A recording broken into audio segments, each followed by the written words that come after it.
Hello students. तो बच्चों हमने क्या लेसन कौन सा रीड कर रहे थे हम? Chapter 4 sorting material into groups कि लगभग हमने ये ओवरऑल लेसन है वो रीड कर ही लिया है। और अगर किसी को प्रॉब्लम है किसी प्रकार की डेफिनेशन में हो या इस लेसन में कहीं से कोई वर्ड वगैरह हो या कोई लाइन आपको इनमें से कोई भी लाइन समझ में नहीं आ रही, तो उसके लिए आप क्या करोगे, अंडरलाइन करके उस लाइन को और मेरे पास सेंड कर देना मेरे पर्सनल नंबर पे, तो मैं आपको यानी कि वो अच्छे से समझा देंगे। अब चलते हैं आगे, ठीक है ना। कुछ हेडिंग्स हैं और उसके बाद क्वेश्चन आंसर करते हैं। कुछ डेफिनेशन है, जैसे बायोंसी के बारे में आपको पता होना चाहिए कि बायोंसी है क्या। आप हायर क्लासेज में बायोंट फोर्स भी पढ़ोगे। तो बायोंसी क्या होती है?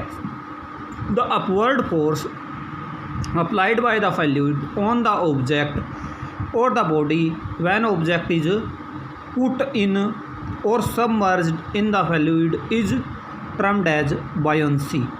यानी कि जो अपवर्ड फोर्स अप्लाई किया जाता है, यानी कि जैसे कोई भी लिक्विड हो, यानी कि आप जैसे ही पानी के अंदर छलांग लगाते हो तो लगाते ही आप क्या होगे, एक बार ऊपर की तरफ आओगे कि किसी भी ऑब्जेक्ट को अगर हम पानी में डालते हैं तो पानी भी उस पर क्या लगाएगा, अपवर्ड फोर्स लगाएगा। और उसी को क्या कहा जाता है, जब object is put in submerge, या तो पूरे तरीके से डुबोया जाए या कुछ डुबोया जाए, तो वो एक बार ऊपर की तरफ आता है। उसी अपवर्ड फोर्स को क्या कहते हैं हम? बायंसी कहते हैं। फिर डेंसिटी, घनत्व की बात करते हैं। Density is defined as mass per volume. फिर आते हैं क्वेश्चंस पे, ठीक है ना भाई। क्वेश्चन 1 क्या है? तो क्वेश्चन 1 क्या है हमारे पास? Name 5 object which can be made from wood, यानी कि लकड़ी से बनने वाले कोई भी आप लिख सकते हो। टेबल है, डोर है, चेयर है, बोट है और बेड है, यानी कि क्वेश्चन नंबर 1 और उसका आंसर ये है table, chair, door, boat, bed. लेकिन इसके लिए आप हरी हो, इसमें कोई भी आप 5 ऑब्जेक्ट के नाम बता सकते हो जो लकड़ी से बने हों बस, ठीक है ना। लकड़ी से बनी हुई कोई भी 5 चीज़ों के आप नाम लिख सकते हो इसमें। फिर आते हैं क्वेश्चन नंबर 2 पे। Select those object from the following which shine. हमें इसमें से सेलेक्ट करने हैं जो ऑब्जेक्ट क्या करते हो, आपके साइन करते हो, चमकने वाले ऑब्जेक्ट्स के नाम लिखने हैं। तो पहले क्वेश्चन नंबर 2 लिखोगे अच्छे से। इसमें कुछ नीचे एग्जांपल्स दिए गए हैं। Glass bowl, plastic toy, steel spoon, cotton shirt. तो ये 4 एग्जाम्पल में से आपको साइन वाले बताने हैं। तो इसमें से आपका क्या जाएगा, ग्लास बाउल और स्टील स्पून, चम्मच। ये 2 चीज़ें आपकी चमकती हैं और टॉय और कॉटन शर्ट नहीं चमक। तो इसका आंसर आप इस प्रकार से लिख दोगे, glass bowl and steel spoon are shining object, are shining object. फिर क्वेश्चन नंबर 3 पे चलते हैं। इसमें आपको मैच करने हैं इनको, एक साइड में मटेरियल और एक साइड में ऑब्जेक्ट है। जैसे बुक है तो बुक के लिए आपको कौन सा मटेरियल, बुक किससे बनी होती है? पेपर से, ठीक है ना।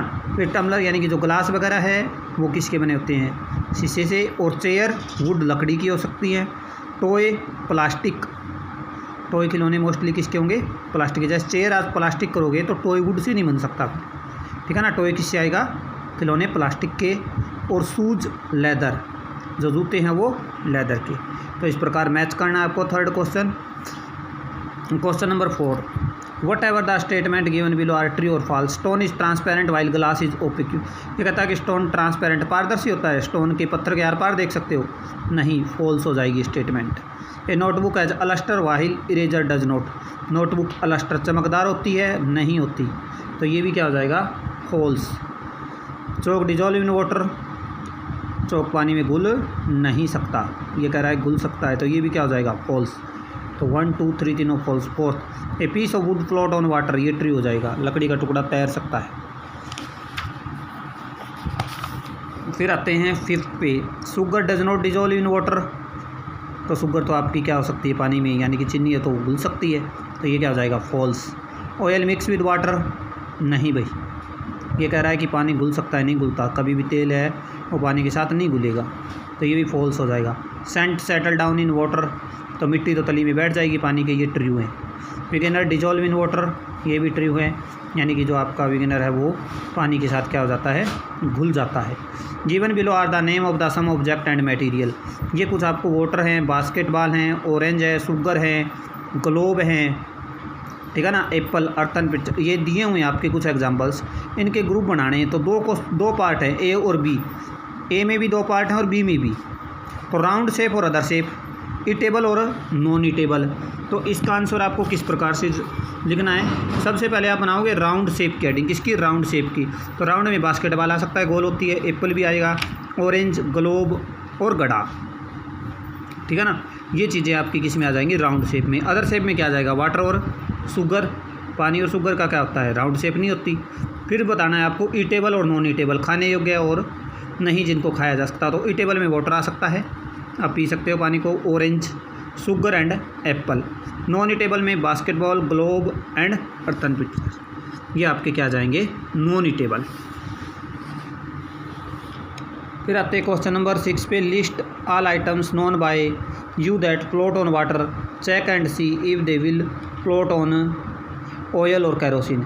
यानी कि हमारे को वो लिस्ट बनानी है जो क्या कर सकती हैं? पानी पे तैर सकती हैं। तो सबसे पहले हम लिखेंगे list of some item that float on water. तो पेपर, वुड, ठीक है, thin plastic, sheet, wax, ice, thermocol और ऑयल। ये एग्जांपल आप कुछ भी ले सकते हो, 4-5 एग्जांपल आपको लिखने हैं तो वाटर पे क्या कर सकते हैं? तैर सकते हैं। फिर लिस्ट बनानी है जो फ्लोट किस पर करेंगे? ऑयल पे, तेल पे जो चीज़ें हमारी क्या कर सकती हैं? तैर सकती हैं। तो paper, wax, would, plastic sheet और थर्मोकोल। और लिस्ट जो कैरोसिन पे, मिट्टी का तेल, वो ऑयल, कोई भी ऑयल हो सकता है, यहाँ पर कैरोसिन की बात हो रही। तो इस पे 3 चीज़ें आ सकती हैं आपकी, पेपर, थर्मोकोल और प्लास्टिक शीट। फिर आपका last 7, find the odd one out of the following. इनमें से ओड वन ढूंढना है एक। Chair, bed, table, baby, cupboard. Chair, bed, table, baby और कपबोर्ड में तो आपको किस प्रकार से लिखना है? इसका आंसर क्या आ जाएगा? Baby. All other are non living, क्योंकि ये बेबी है, ये जीवित है, बाकी सभी क्या है? ये निर्जीव हैं। रोज, जैस्मिन, बोट, मैरीगोल्ड, लोटस। तो ये बाकी आपके क्या हैं? फ्लावर हैं, फूल हैं। बोट हैं, जो नाव है, वो आपका अपोजिट आ जाएगा, बोट लिखोगे। All other are flowers, flowers हैं ये। एल्युमिनियम, आयरन, कॉपर, सिल्वर, ठीक है ना, ये आपके पास क्या हो जाएंगी? मेटल्स हो जाएंगी। सैंड, मिट्टी, ऑल अदर आर मेटल्स। ये मिट्टी नहीं आएगा, बाकी सारे क्या हैं? मेटल, धातुएं हैं। Sugar, salt, sand, copper, sulphate. तो इनमें से क्या आ जाएगा? सैंड आ जाएगा, क्योंकि all other are soluble in water. ये बाकी चीज़ें पानी में घुल सकती हैं। तो ये आपके क्या हैं? क्वेश्चंस हैं। यहाँ से आप क्या ले सकते हो? स्क्रीनशॉट लेके ये आप क्वेश्चन राइट डाउन कर सकते हो अपनी कॉपी में, ठीक है ना। यहाँ से ये राइट डाउन करने हैं, ठीक है ना। एक तो ये डेफिनेशन आपकी बॉयंसी की, ठीक है ना। बॉयंसी के बाद डेंसिटी की डेफिनेशन लिखोगे। ये डेफिनेशन लिखने के बाद आपको क्या करने हैं? एक्सरसाइज के क्वेश्चंस कंप्लीट करने इसके, ठीक है ना। क्या करने? क्वेश्चंस कंप्लीट करने हैं, जो मैंने अच्छे से आपको रीड करवा दिए।